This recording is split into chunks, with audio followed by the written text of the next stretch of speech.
Bueno, ya son y 5, vamos a ir arrancando. Antes que nada, el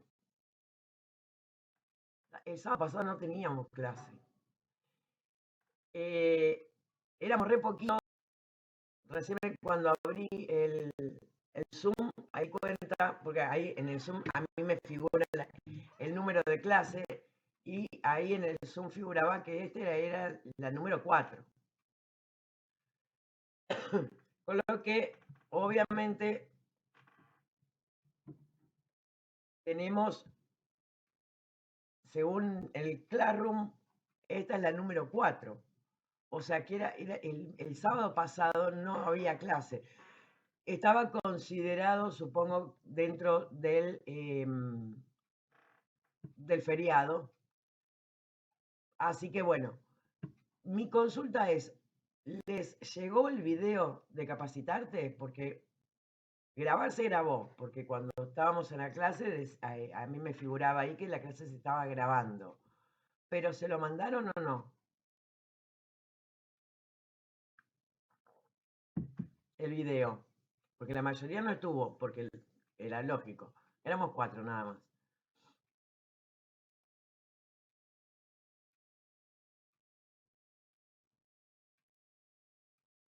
¿Recibieron algún tipo de correo de capacitarte con el video durante la semana? A vos no te llegó de hora. A mí me llegó uno que grabaste vos de capacitarte. No, está bien. El que está en el Classroom, que está en la mitad nada más. La mitad de la clase. Bueno, entonces vamos.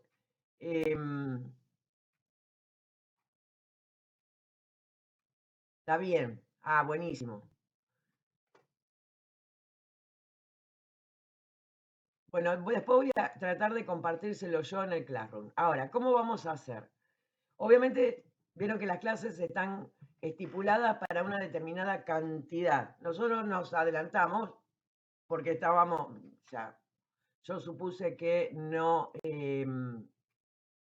como el feriado era, el feriado era el lunes y el martes, el sábado en teoría no, pero evidentemente sí se tomó como feriado. Nos va a sobrar un sábado. Así que después les voy a poner ahí en el Classroom a ver qué día,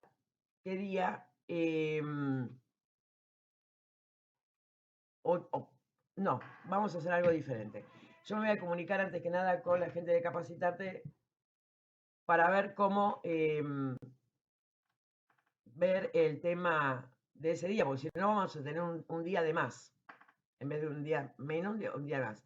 O si no, lo que vamos a hacer es dejarlo por las dudas,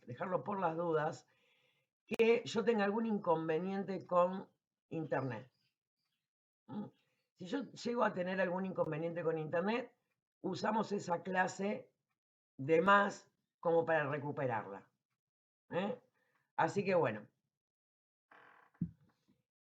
Vieron que en el Classroom les subí un montón de material con respecto a lo que vimos la semana pasada.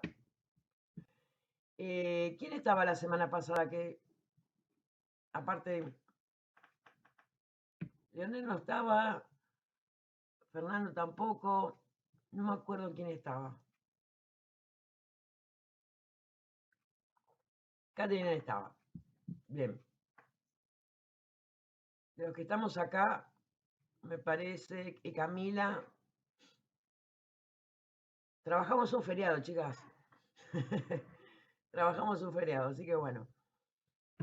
Por ahora, hasta nuevo aviso, esa clase de más la vamos a dejar por si tuvimos algún inconveniente. Por suerte, el resto, digamos, gracias al Classroom pueden ver el material. Y después también voy a buscar el video. O sea, yo tengo acceso al video y se los voy a compartir el video completo. Vamos a empezar a hacer eso. Yo lo grabé, o sea, me quedó grabada media clase nada más, no me quedó la clase grabada entera porque como les contaba, Me bajé una aplicación que graba la pantalla, que es mucho más sencillo porque después lo subo a YouTube y ustedes incluso hasta lo pueden guardar de por vida, esos videos. No como los de Capacitarte, que tienen que poner una clave para poder entrar, que es un plomazo, y aparte tienen una duración limitada. Después desaparecen. Así que voy a ver si los puedo hacer de esa manera para que no se pierdan los que no estuvieron la semana pasada. Ustedes ya saben que en el caso que no puedan asistir o cualquier cosa, siempre va a estar todo grabado. Siempre se los mandaba a capacitar. Yo siempre quise también tratar de grabarlo para tenerlos desde otro lado porque, vuelvo a repetir, los de capacitarte tienen una duración determinada y después desaparecen. Si cuando yo grabo la pantalla, obviamente después lo subo a YouTube y eso no se pierde nunca. Es raro que yo borre algún video. Ustedes incluso lo pueden guardar y mirarlo de acá, no sé, a 5 años. Lo que sí, guárdense los links. Guarden los links de los videos porque a YouTube están subidos en forma oculta. Eso quiere decir que de la única manera que se pueden ver es con el link del video.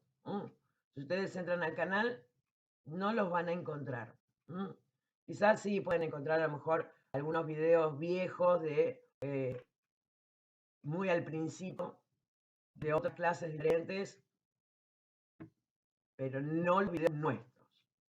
Así que bueno, bien, vamos a arrancar con el tema de hoy, que tenemos dos patologías también sumamente frecuentes, que son la alergia y el asma. Y que los enganchamos justo precisamente porque uno de los fármacos que estuvimos hablando la semana pasada precisamente eran los corticoides. Los corticoides se van a utilizar muchísimo, muchísimo en estas dos patologías. La semana pasada también vimos que los corticoides son excelentísimos fármacos, muy buenos, muy buenos resultados en todas sus aplicaciones, pero el tema era que los efectos adversos de los corticoides eran bastante complejos, por los cuales había que tratar de no utilizarlos si realmente digamos, se necesita. Entonces, vamos a ir viendo de qué manera y por qué todo esto. Vamos a compartir ahora el material que después van a tener subido al Classroom también. Y vamos a arrancar precisamente con alergia. Así que, compartir un rato la cámara.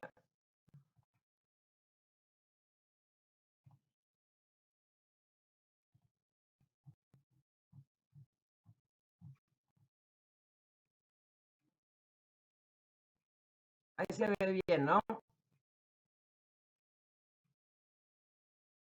Bien. Entonces, ¿qué es la alergia? Es una hipersensibilidad a partícula, sustancia, que si se adhiere o toca, produce síntomas característicos. Es una reacción inmunológica exagerada ante un no patógeno para la mayoría de la población. ¿Qué significa esto? Básicamente que la alergia es el sistema inmunológico está trabajando en forma exagerada. ¿Qué es lo que hace normalmente el sistema inmunológico? El sistema inmunológico tiene dos funciones fundamentales. Una de las funciones del sistema inmunológico es el reconocimiento. O sea, el sistema inmunológico va a reconocer todas las células de nuestro organismo. Y van a decir, ah, bueno, si esto es mío, esto es mío, esto es mío. Obviamente, en el momento que reconoce que algo no es nuestro, va a producir una reacción inmunológica. Vamos a hacer un pequeño gráfico.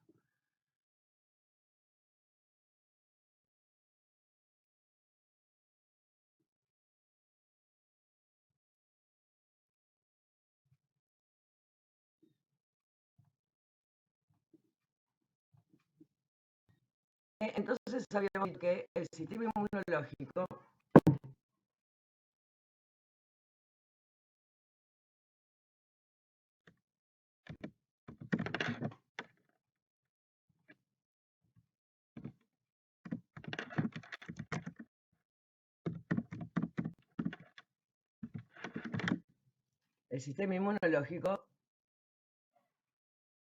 hola Lucas, no pasa nada. Tiene dos funciones obviamente importantes. Una de ellas es el reconocimiento y el otro es las defensas.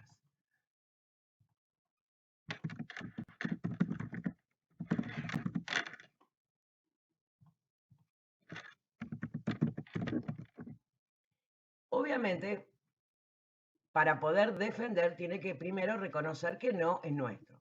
Obviamente el sistema inmunológico tiene una función importantísima en nuestro organismo porque si no, cualquier cosa nos atacaría. Pero ¿qué es lo que ocurre con la alergia? Bien.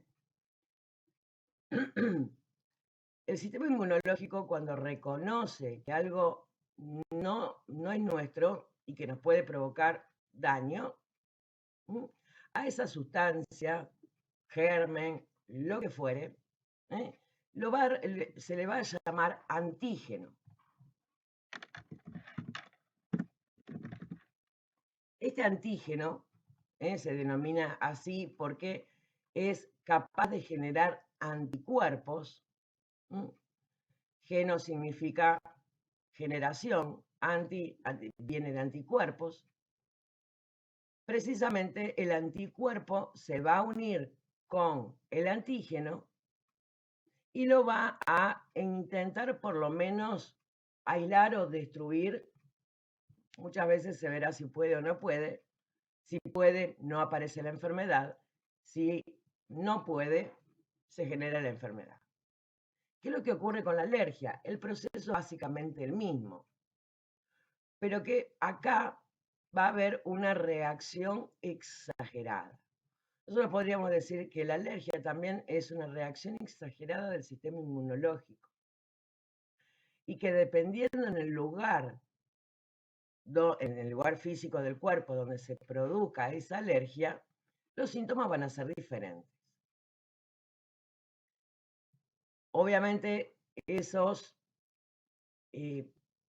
partículas, esa sustancia, lo que fuere, que va a generar la reacción alérgica, es lo mismo que un antígeno, pero acá en este caso, en vez de llamarse antígeno, se va a llamar alérgeno.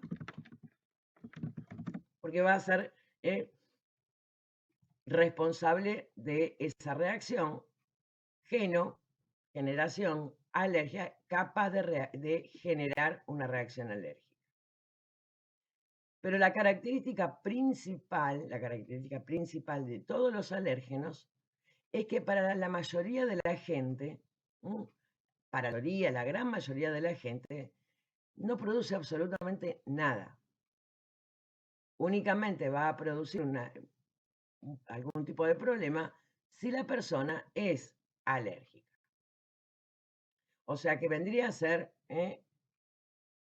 lo mismo que el antígeno, pero con la diferencia que va a producir una reacción únicamente en las personas que son alérgicas. A diferencia del antígeno, que el antígeno obviamente va a producir en todo el mundo, la reacción inmunológica. Básicamente, hasta ahí vamos viendo qué es lo que ocurre. ¿Qué es lo que ocurre? Obviamente una reacción alérgica, el alérgeno en broma, digamos, por decirlo de alguna manera, únicamente a la persona que es alérgica. Vamos a ver que hay distintos tipos de alérgenos y también distintas maneras de que ingrese el alérgeno. Pero también vamos a ver que si bien hay muchísimas personas que son alérgicas, obviamente cada una va a ser alérgica a algo diferente. Por ejemplo, es muy frecuente que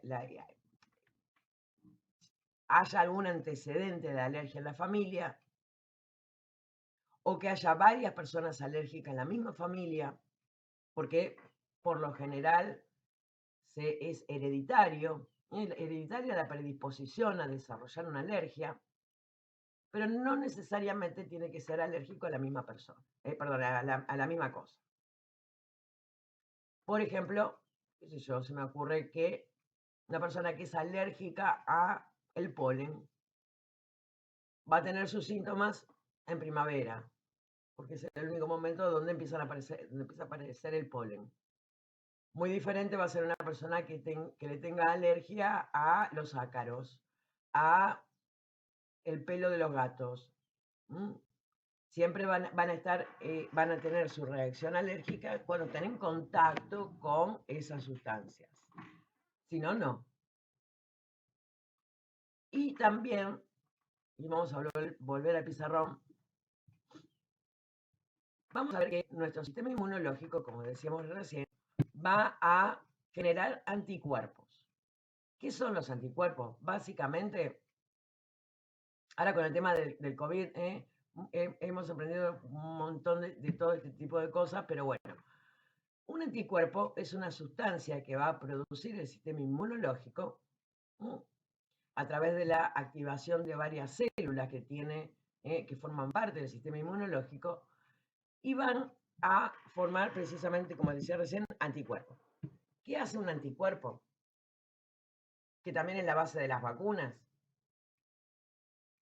Como ya tiene el reconocimiento, ya lo conoce o no lo conoce y la primera vez que se presenta, lo va a reconocer y lo va a englobar al antígeno.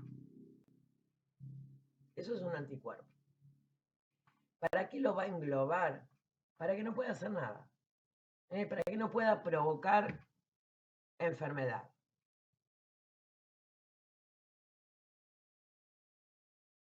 El sistema inmunológico que está, digamos, que provoca la reacción alérgica también va a producir un determinado tipo de anticuerpo. La mayoría de los anticuerpos se denominan como inmunoglobulina. Inmunoglobulina, existe la M, inmunoglobulina A, inmunoglobulina, hay muchas. De todas estas, muchas van a aparecer, mejor dicho, la M va a aparecer en una enfermedad aguda. La inmunoglobulina A está presente en la boca y en todas las mucosas, en todos los lugares donde nosotros tenemos la piel, pero más finita por dentro, que obviamente está en la boca, en la nariz, en la conjuntiva de los ojos, en la zona genital, que es como si fuera la piel, pero un poquito más finita y siempre va a estar bañada con líquidos corporales. Y también van a tener inmunoglobulina A, porque van a ser como una especie de barrera para frenar el ingreso de gérmenes. Pero acá lo único que nos va a importar, acá de todo esto se los nombro como, digamos, ejemplos. Acá lo que a nosotros nos va a importar es esta, la inmunoglobulina E. ¿Por qué? Porque la inmunoglobulina E es característica de una reacción alérgica. cualquier persona que tenga, se le hace un dosaje de sangre, y que tenga aumentada la inmunoglobulina E, podemos decir con bastante firmeza de que esa persona es alérgica.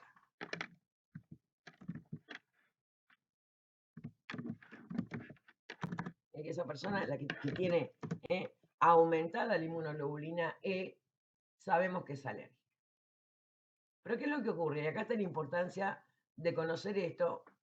Yo sé que esa persona es alérgica, pero no sé a qué es alérgica. Esto es lo que, digamos, que es un poco lo que es el diagnóstico de la alergia, que obviamente nosotros no lo vamos a hacer en la farmacia, pero que siempre es interesante conocerlo. Ahora, ¿cómo vamos a saber que esa persona a qué es alérgica? Bueno, ahí va a requerir otro estudio que se llama test cutáneo. ¿Qué es lo que hace el test cutáneo?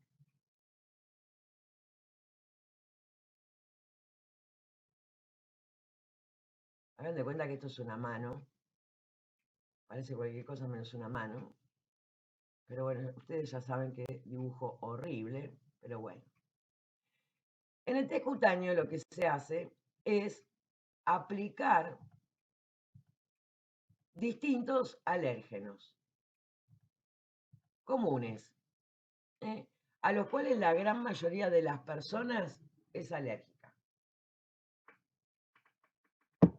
Y se espera a que aparezca una reacción. Como el médico que aplicó ese alérgeno sobre la piel sabe que fue lo que aplicó acá, va a decir, bueno, esta persona es alérgica a tal cosa. Vamos a suponer que acá había puesto polen, entonces ya sabemos que la persona es alérgica al polen. Pero no solamente va a ocurrir esto, también puede ocurrir que todos den una reacción. Eso quiere decir que esa persona es alérgica a todo. Pero bueno, esto va a depender de varias cosas y acá se verá qué es lo que se va a utilizar para el tratamiento de estas alergias, sobre todo las alergias simples.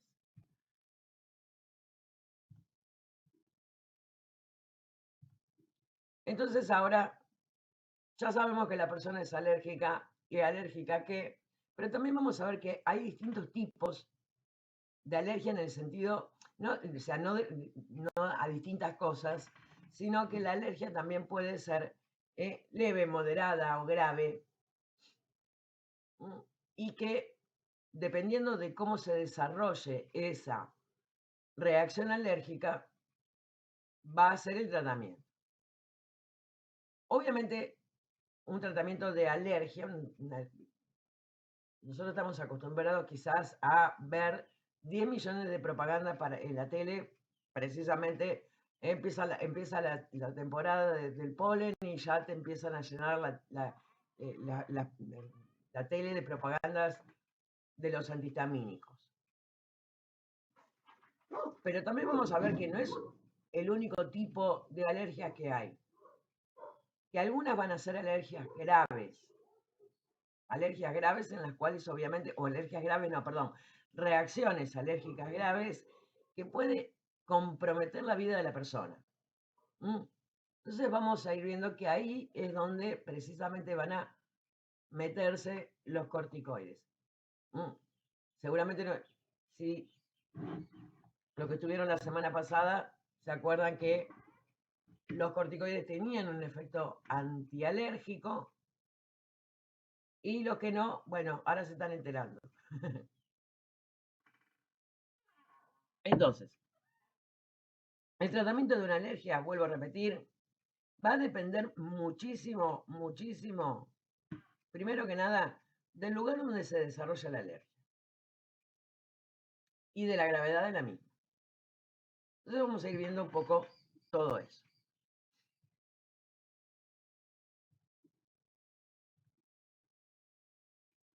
Bueno, acá nos habla que las manifestaciones clínicas son diferentes porque va a depender el órgano donde afecte. Las sustancias o elementos que provocan dicha reacción se denomina alérgeno. Los síntomas provocados son definidos como reacción alérgica. Cuando un alérgeno penetra en el organismo de un sujeto que es alérgico al su interior, como habíamos visto, los síntomas se manifiestan clínicamente según el órgano en el que actúen los mediadores liberados. Y acá vamos a ver algo también importante. ¿Qué es lo que ocurre? ¿Se acuerdan que habíamos visto que en la reacción inflamatoria había diversos mediadores, sustancias de la inflamación? Bueno, acá resulta que en la alergia también tenemos un mediador que va a ser un poco el responsable de estas reacciones. En este caso va a ser la histamina. Ya habíamos visto que la responsable de la inflamación, o la más importante, eran las prostaglandinas. Acá en la alergia, ese mediador que va a cumplir básicamente lo mismo, en la misma forma, es la histamina. Los síntomas se manifiestan clínicamente según el órgano que actúan. Bueno, en la piel puede producir eritema, angioedema, hinchazón, prurito, secciones abonosas, que son las ronchas. Entonces, una reacción alérgica en la piel va a hacer que aparezca alguna de estas cosas o todas. Eritema, la zona se pone roja. Angioedema, que se hincha. Pica. Pueden aparecer ronchas. Ahora, ¿qué es lo que ocurre? Y acá en la piel hay algunas cositas que es medio relativo. ¿Por qué? Porque en la piel, voy a tener distintos tipos de síntomas. Obviamente va a depender mucho el tipo de alergia que sea. Y acá nos vamos a adelantar un poquitito porque vamos a ver que la alergia puede ser de contacto. De contacto significa que la reacción alérgica se produce en el lugar, que se produce en esa zona exclusivamente y que puede, por lo general, aparecer con, eritema, se va a poner rojo, puede haber un poco de inflamación, puede picar, pero no son frecuentes las ronchas. Sí puede haber descamación, como escamitas que se van saliendo. En cambio, las ronchas, que también aparecen en la piel, vamos a ver que está mucho más relacionado con aquellas reacciones alérgicas por algo que yo consumí vía oral.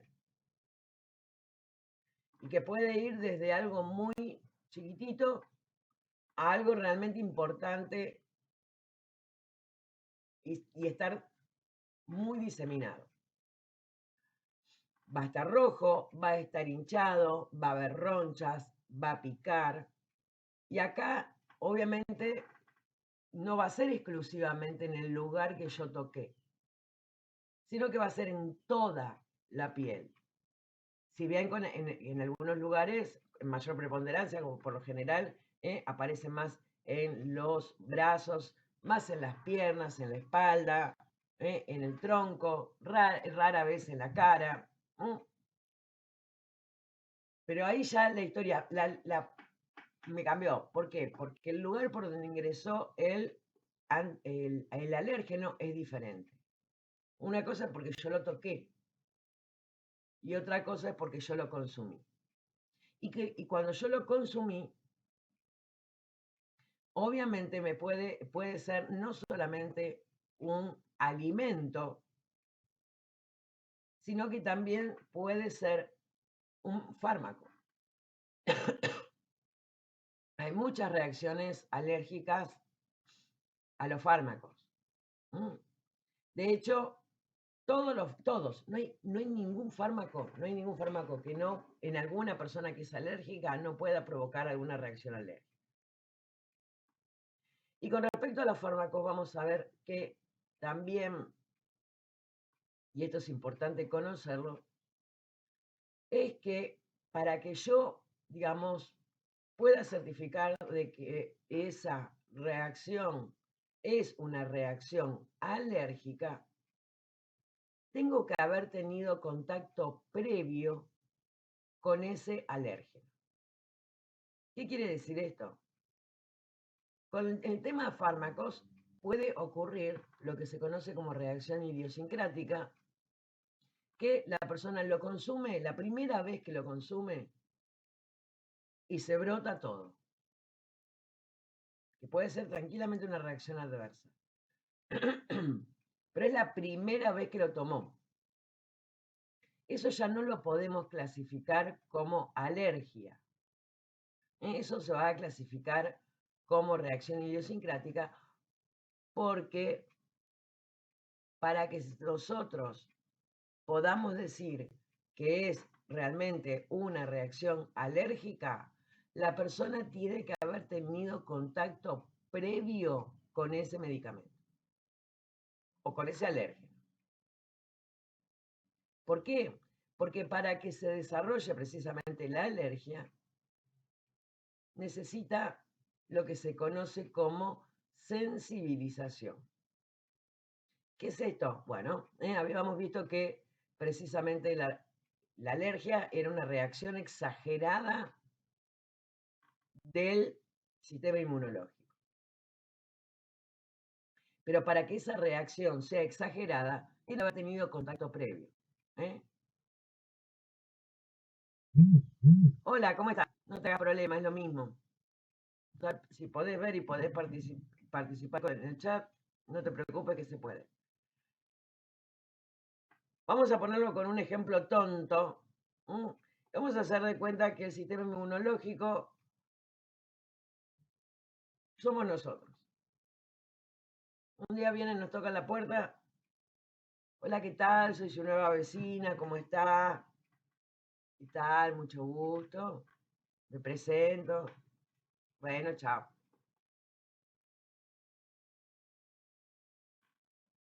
Al día siguiente, tú. Hola, ¿qué tal, vecina? ¿Cómo le va? ¿No tendría una tacita de azúcar para prestarme? Sí, no, tomá. Pasado mañana. Hola, vecina, ¿no me prestarías una tacita de harina? Bueno, ya se empieza a molestar con la vecina. Viene de nuevo, el sistema inmunológico básicamente lo hace de otra manera, pero va reconociendo y va haciendo, digamos, a la cuarta, quinta vez que viene, a la tercera, depende de qué tan alérgica sea la persona, me va a volver a venir a tocar la puerta, yo me volví a poner en contacto con ese alérgeno, y es muy diferente que yo vea que la vecina y no le abra, o le abra la puerta y le diga, mira, disculpa, no,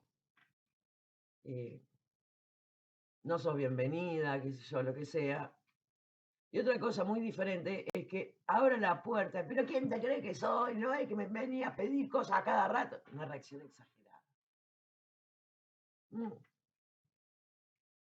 Obviamente, para poder hacer esa reacción alérgica, tengo que haber tenido un conocimiento previo, tengo que haber tenido una sensibilización. Una reacción idiosincrática, que obviamente también me van a aparecer todos los síntomas y síntomas muy similares a la alergia, Directamente abrí la puerta sin saber quién está del otro lado y ya lo mandé a freír chorros. Mal, de malas maneras. ¿eh? Entonces es muy difícil hacer ahí la, digamos, la diferenciación. Obviamente, quien va a hacer la diferenciación va a ser el médico alergista. ¿Cómo? Pidiendo un dosaje de inmunoglobulina E. Esto es importante, vuelvo a repetir, porque muchas veces, no, yo soy alérgico a tal cosa, así que no lo consumo. No puedo consumir esto porque soy alérgico. De todas maneras, hay algunas personas que sí, realmente son alérgicos. La mayoría de los fármacos que mayor proporción de, de alergia provocan son los antibióticos. Seguramente alguna vez habrán escuchado hablar o decir de la alergia a la penicilina, que puede llegar a provocar la muerte de la persona. Muchas veces ocurre que puede haber sido una reacción idiosincrática y la persona queda como catalogada de alergia. Eso lo tendrá que resolver el médico. Nosotros en la farmacia no. Catherine es alérgica a la penicilina. Ahora, ¿qué es lo que ocurre específicamente con los antibióticos a diferencia de otros fármacos? Todo viene con la leche.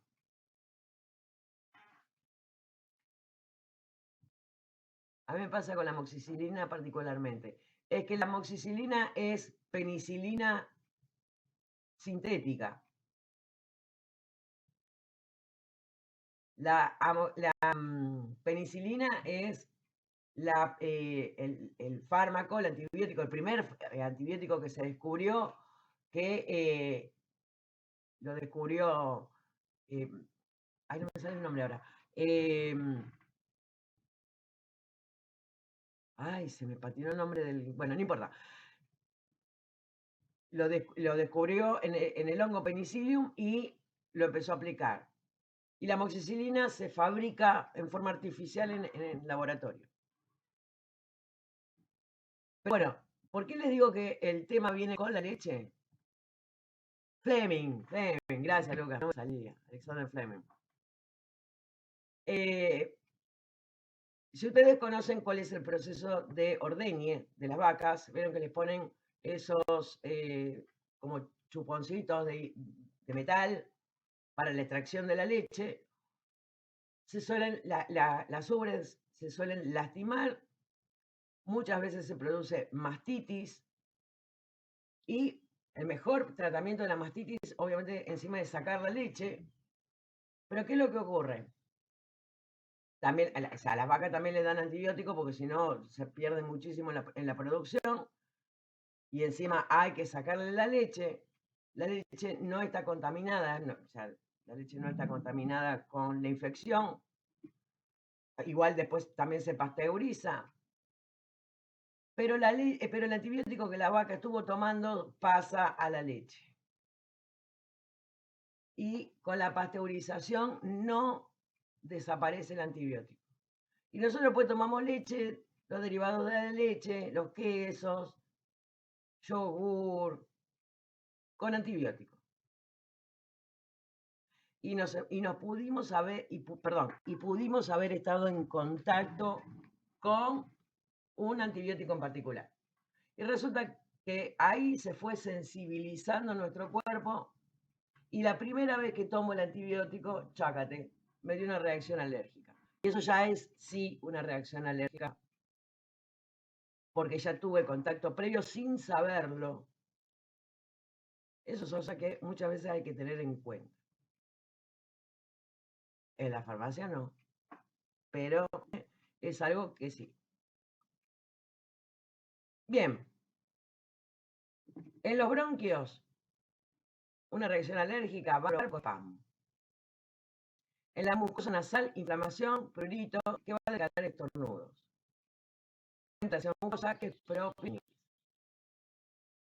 El lento digestivo, cardíaca, dolor abdominal.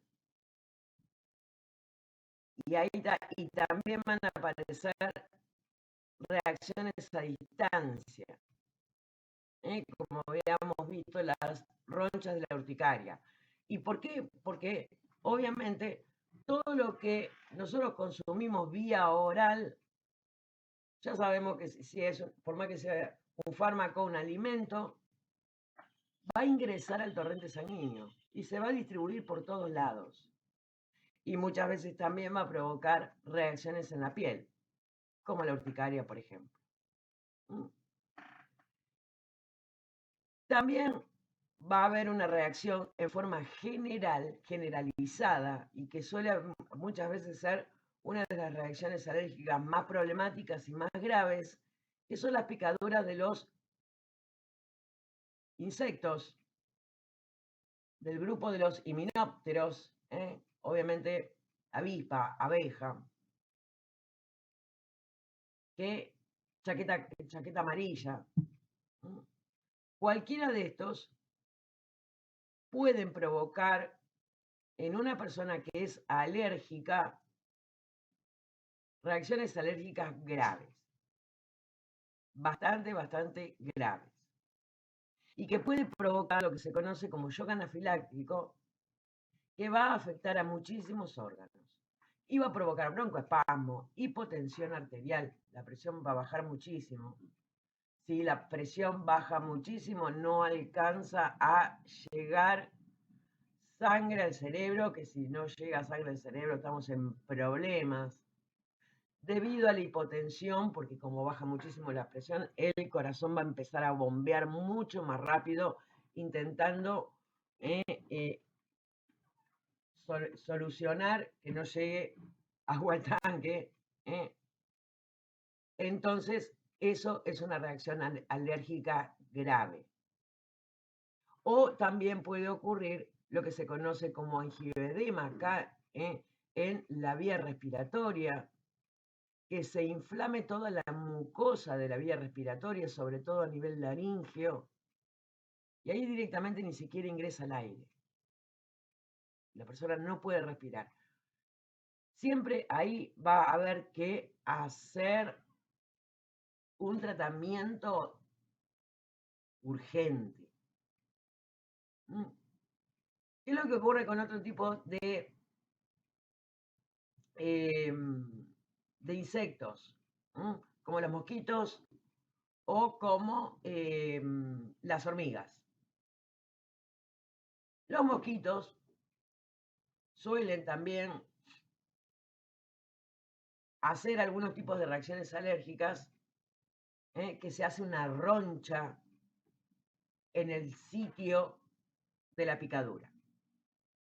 Pero va a ser también localizado y no va a tener demasiados problemas. Aparecerá una roncha que suelen desaparecer al poquito tiempo. Con las hormigas también ocurre otra cosa. Vieron que una hormiga cuando pica duele muchísimo. La hormiga tiene cuando pica, como para defenderse, digamos, como que no es que inocula porque la inoculación es porque lo mete con un aguijón, la hormiga no tiene aguijón, pero vieron que a veces como elimina ácido fórmico, que sobre la piel hace doler y muchísimo. Me picó una hormiguita, me va a arder, me va a molestar. Me picaron muchas. Metí la pata en un hormiguero, ahí voy a estar en problemas porque toda la zona va a estar, pero no es una reacción alérgica. Eso no va a pasar a cualquiera que metamos la pata en un hormiguero. Y esto se los digo porque me pasó. Pero bueno. Ahora, alga es una reacción anormal, inadaptada y exagerada del sistema inmune ante sustancias que comúnmente no son bien toleradas, que comúnmente son bien toleradas, no está mal. lo mismo de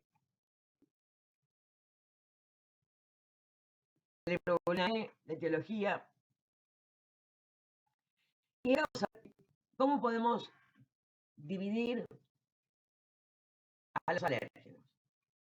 Tenemos obviamente los alérgenos inhalables, que son los causantes de enfermedades respiratorias, polen de las plantas, esporas de verduras, productos de insectos, cabellos de animales, polvillo ambiental en el hogar y polución industrial. Todo aquello que puede ingresar obviamente por la vía respiratoria y que obviamente me va a provocar una reacción alérgica, lo más frecuente en la nariz, muy frecuentemente en la nariz. La rinitis, la típica rinitis alérgica. Medicamentos pueden producir una gran variedad de tonos alérgicos, siendo mayoría graves. La mayoría de las alergias a los medicamentos son alergias graves, generalizadas, que pueden provocar anafilaxia o shock anafiláctico, que es lo mismo, o angioedema, perdón. Así que, ¿vieron cuando uno dice, ¿por qué no probás con tal cosa? ¿Tomaste alguna vez? Sí, pero no esto. No. Ojo, a ver si todavía me hace una reacción alérgica. Sobre todo en personas que ya son alérgicas a varias cosas. Alérgenos por inoculación o contacto. Inoculación quiere decir que entró. En cuanto a los de contacto, cabría citar un gran número de compuestos químicos derivados orgánicos que pueden generar dermatitis alérgica o de contacto. Lo que está ahí en contacto. Y acá puede ser cualquier cosa. Cualquier cosa. Obviamente los más frecuentes son los detergentes. Pero los detergentes muchas veces también uno confunde lo que es la alergia con una inflamación, una irritación por el mismo detergente. Nosotros tenemos que pensar que el detergente, ¿para qué sirve? Para sacar la grasa. El detergente, si yo estoy todo el día lavando platos, todo el día, y en las manos sí me va a provocar una dermatitis. Una dermatitis, ¿por qué? Porque ese detergente, aparte de sacar la grasa de los platos, también me va a sacar la grasa de las manos. Y las manos, que normalmente toda nuestra piel tiene una capa protectora de piel, obviamente la va a sacar.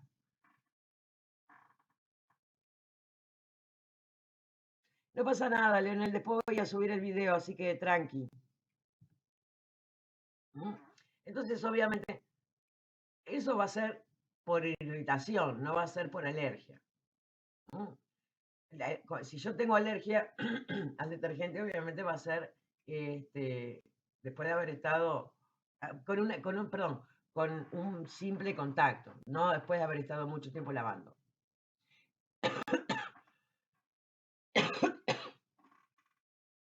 Perdón. De las alergias de contacto, por ejemplo, las más comunes son de la bijú. Mucho de la bijú ahora se hace con acero quirúrgico precisamente para evitar el tema alergias de contacto. Antes se utilizaba mucho el níquel, gran generador de alergias de contacto. La típica, me ponía el arito nuevo que me encantaba y a las 2 horas tenía la oreja podrida, se lastimaba, picaba, molestaba. Esa es una típica reacción de contacto. La tintura en el cabello. La tintura en el cabello también puede provocar alergia. Muchísimas cosas. Incluso el esmalte, pero el esmalte de las uñas tiene un tipo de reacción alérgica muy, muy peculiar, muy curiosa, porque uno se aplica el esmalte en las uñas y la reacción, la reacción alérgica no aparece en la uña, sino que aparece en los ojos. Se hinchan los ojos. Y tendrá que ver, bueno, evidentemente hay algo que ver. Entonces, obviamente todo lo que sea de contacto va a ser diferente para cada persona. E incluso, como decíamos antes, en la misma familia puede haber uno que sea alérgico a la penicilina, otro que sea alérgico a los ácaros y obviamente la reacción alérgica va a ser diferente, porque quien tenga reacción alérgica a los ácaros va a estar estornudando, con agüita, con que pica la nariz. Y hay otro de la misma familia que tiene alergia a la penicilina, si le llegan a aplicar penicilina, y va a estar complicado.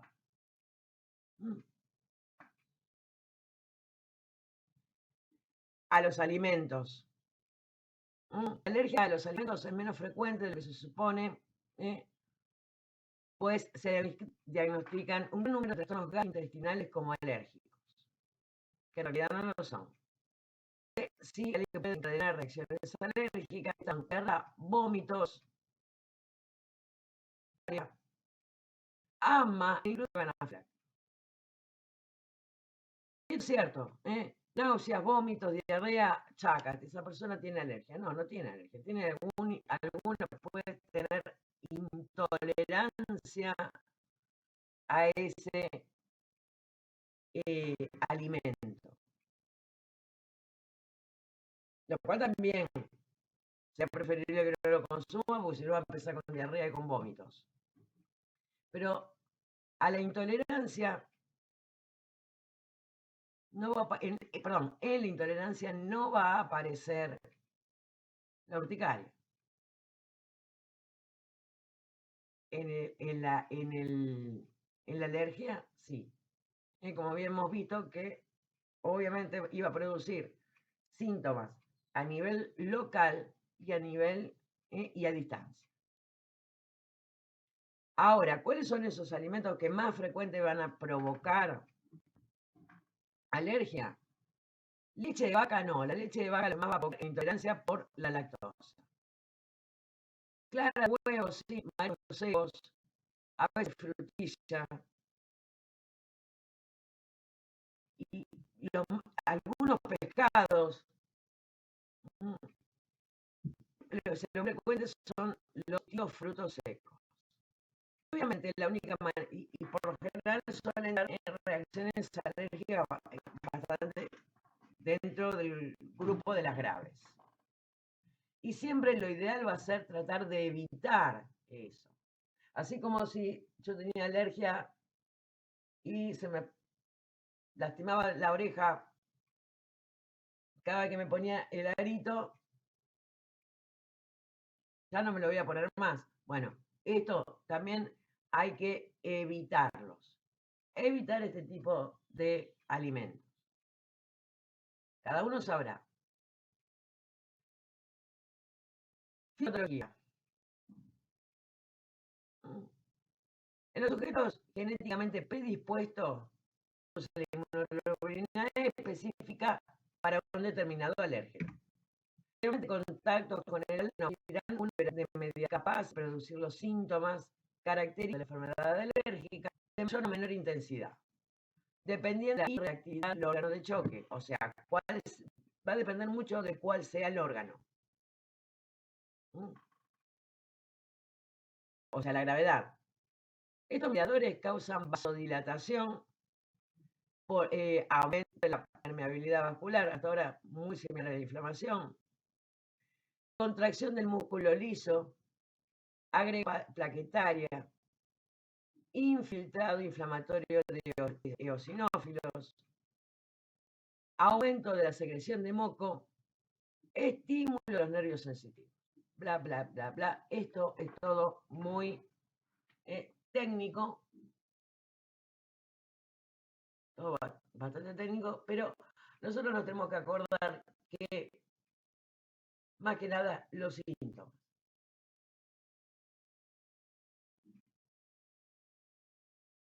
Y sobre todo, los fármacos y por qué sí, por qué no, por qué lo puedo vender de venta libre, por qué no lo puedo vender de venta libre, por qué voy a requerir este y no el otro y así. ¿Por qué? Porque muchas personas van a venir a la farmacia a buscar algo sin haber pasado por el médico, como siempre.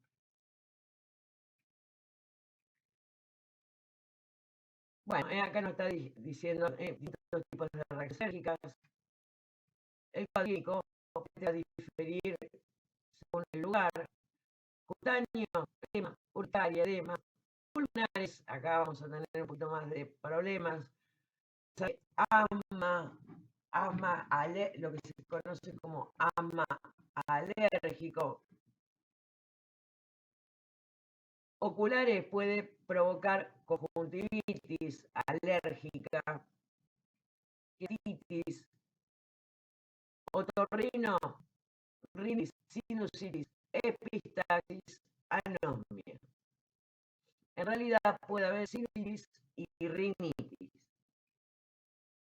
La epistaxis, que es el sangrado, y la anosmia, que es la pérdida de olfato, van a ser consecuencias de la rinitis o la sinusitis.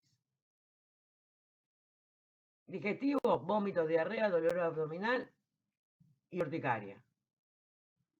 Hematológico, también puede haber una reacción hematológica, o sea que los síntomas aparezcan en la sangre. Anemia, trombopenia, leucopenia, eosinofilia. ¿Qué significa esto? Disminución de los glóbulos rojos, disminución de las plaquetas, disminución de los glóbulos blancos y aumento de los eosinófilos. La mayoría de las veces, esto va a ocurrir en la gran mayoría de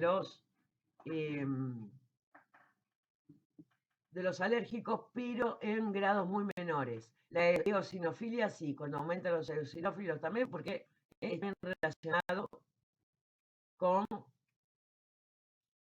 así como habíamos visto que la inmunoglobulina E era la que más aumentaba en las personas alérgicas. Bueno, de todos los glóbulos blancos, los que también aumentan son los eosinófilos.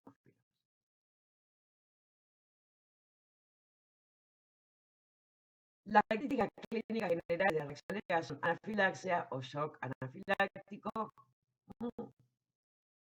que es un síndrome caracterizado por la migración masiva de los vasos sanguíneos de líquido a tejidos, provocando inflamación de distintos órganos del cuerpo humano, taquicardia y hipotensión, que se trata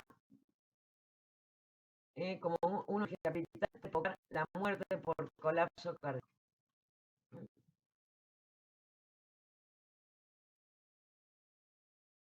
Y también, según la forma de presentarse, la alergia puede ser inmediata o retardada. Inmediata se produce normalmente cuando el alérgeno entra en el torrente sanguíneo rápidamente. Las causas son principalmente por medicamentos y picaduras de insectos. Es inmediato.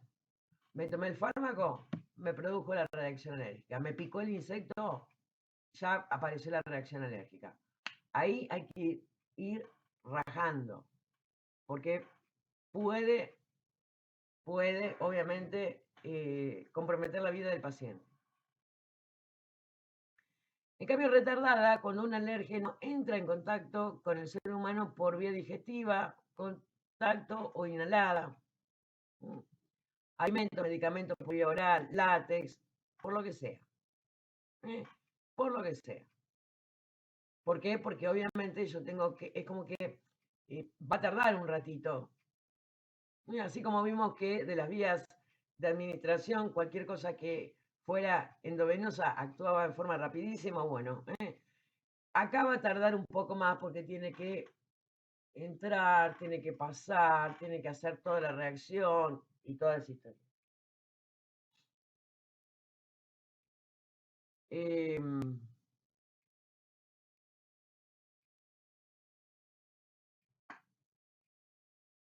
crisis alérgica. Shock anafiláctico. El maní, que no es otra cosa que lo que les contaba acá, que se inflama totalmente la vía respiratoria y puede obviamente provocar la muerte si no se alivia rápido y se vuelve a abrir la vía respiratoria. Pero también puede provocar vértigo, náuseas. Todas estas cosas van a estar relacionadas con algo que sea un poquito más grave. Inflamación del párpado, que me suelta todo el cuerpo, dificultad respiratoria, decaimiento, urticaria, bla, bla, bla. Todas estas cosas pueden o van a ser síntomas de una crisis alérgica. Y que va a depender mucho, vuelvo a repetir, del tipo de alergia que tenga la persona. Digo, ya lo había visto, vamos al tratamiento, que es lo más importante, porque es con lo que nosotros vamos a estar en contacto en la farmacia. Primero y principal, el mejor tratamiento siempre va a ser la evitación. Tratar de evitar aquello que me produzca la reacción alérgica. Aquello que me produzca la reacción alérgica, obviamente, muchas veces lo voy a poder evitar. Me produce reacción alérgica el maní y no como maní, ni nada que tenga maní. Me produce alergia el arito, no me voy a poner el arito, me produce alergia el detergente, una reacción alérgica real, y me pondré guantes. O le mando a lavar los platos al jefe y listo. Siempre el mejor tratamiento para una alergia va a ser la evitación. Ahora, ¿qué es lo que ocurre? Hay cosas que yo no las puedo evitar.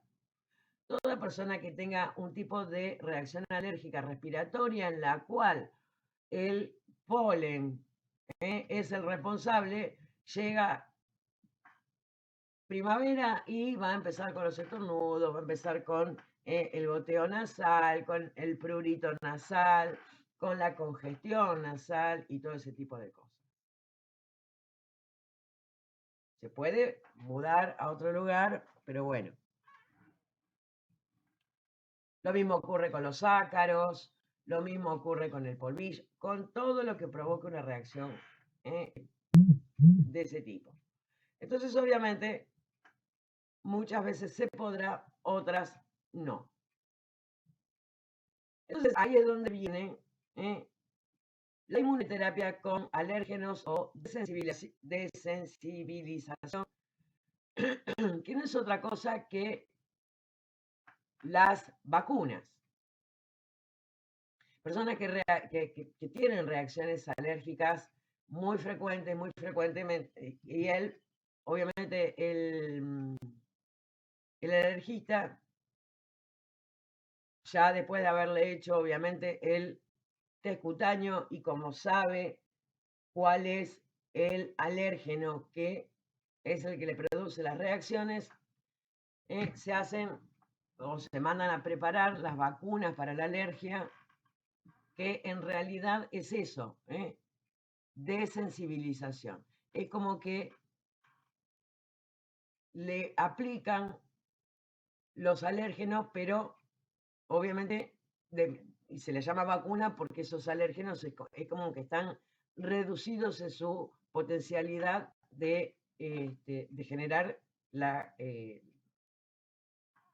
respuesta alérgica. También tenemos los fármacos antihistamínicos. Obviamente son fármacos más empleados para el tratamiento de las alergias. Ya habíamos visto que los corticoides eran muy buenos antialérgicos, pero ¿para cuándo lo íbamos a reservar? Cuando hubiera riesgo en la vida del paciente. O que también se pueden utilizar en forma local. para una dermatitis alérgica real. ¿Por qué? Porque total va a actuar en el lugar. ¿Para qué otra cosa puedo utilizar un corticoides en forma local si tengo una conjuntivitis alérgica? Total es local. Después vamos a ver también que a veces en la rinitis también se van a utilizar. Se trata de un grupo de fármacos cuya característica común es la de bloquear los efectos de la histamina. Estos fármacos antihistamínicos, antialérgicos, precisamente lo que van a hacer es bloquear el receptor de la histamina. La histamina, para poder hacer su efecto, se une a un receptor. Estos fármacos me bloquean el receptor, o sea, son antagonistas de la histamina.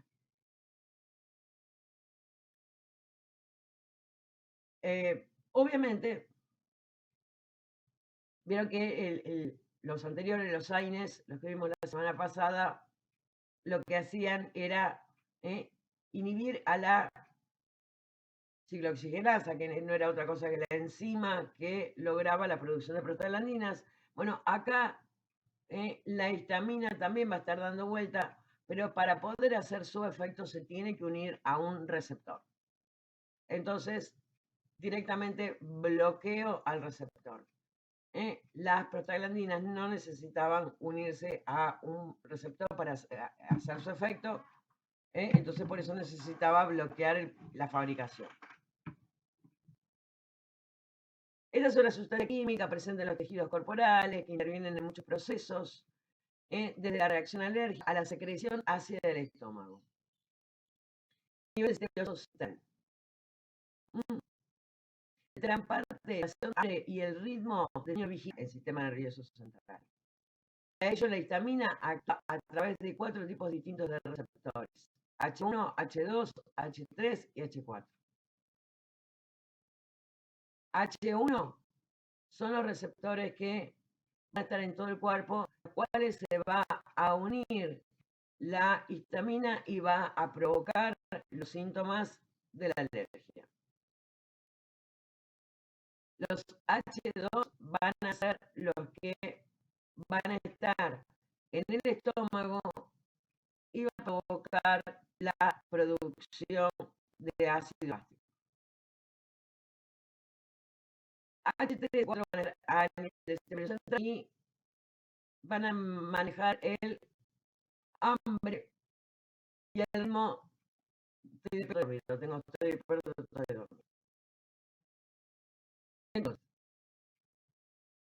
vamos a ver ahora precisamente la clasificación clínica de los distintos antihistamínicos. Nosotros lo podemos dividir en de primera generación o sedantes. ¿Por qué? Yo para lograr que desaparezcan los síntomas de la alergia, tengo que bloquear a los receptores H1. Nada más que a ellos, porque son los únicos que están relacionados con el desarrollo de la alergia, de los síntomas de la alergia.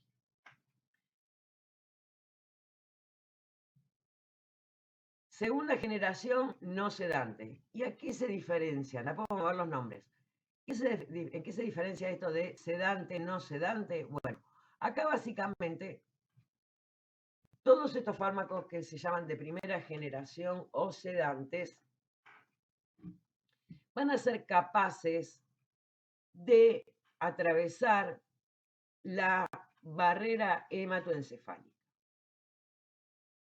¿Qué es la barrera hematoencefálica? Es una barrera que existe en los vasos sanguíneos que llevan la sangre al cerebro. Tienen un filtro. ¿Para qué? Para precisamente toda la sangre que llegue al sistema nervioso central llegue lo más limpia posible.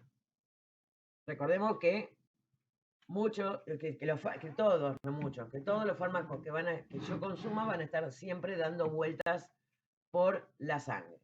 Obviamente esa barrera hematoencefálica no es que se apareció desde que empezamos a utilizar fármacos. Ya existía antes. En la realidad, obviamente, va a impedir la llegada de muchos gérmenes que pueden estar dando vuelta por la sangre que lleguen al cerebro, porque es algo que necesitamos que esté lo mejor posible. Bueno, resulta que estos fármacos de primera generación o sedantes pueden atravesar esa barrera hematoencefálica. Y como vimos que había receptores también de los H3 y H4 que estaban en el sistema nervioso central y que precisamente regulaban el ritmo de sueño vigilia, suelen provocar muchísimo, pero muchísimo, pero muchísimo sueño. Muchísimo. Son excelentísimos como antialérgicos, porque realmente son mucho más potentes que los otros, pero provocan muchísimo, muchísimo sueño. ¿Cuáles son?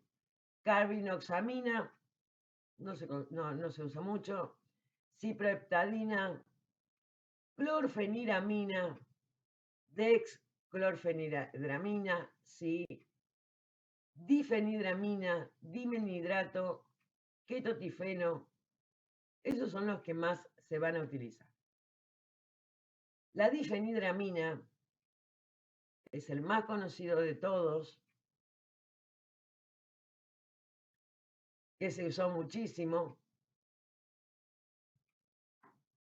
y lo tenemos, no, venía en dos versiones, o en tres versiones, no, perdón, en dos versiones, vía oral y vía tópica.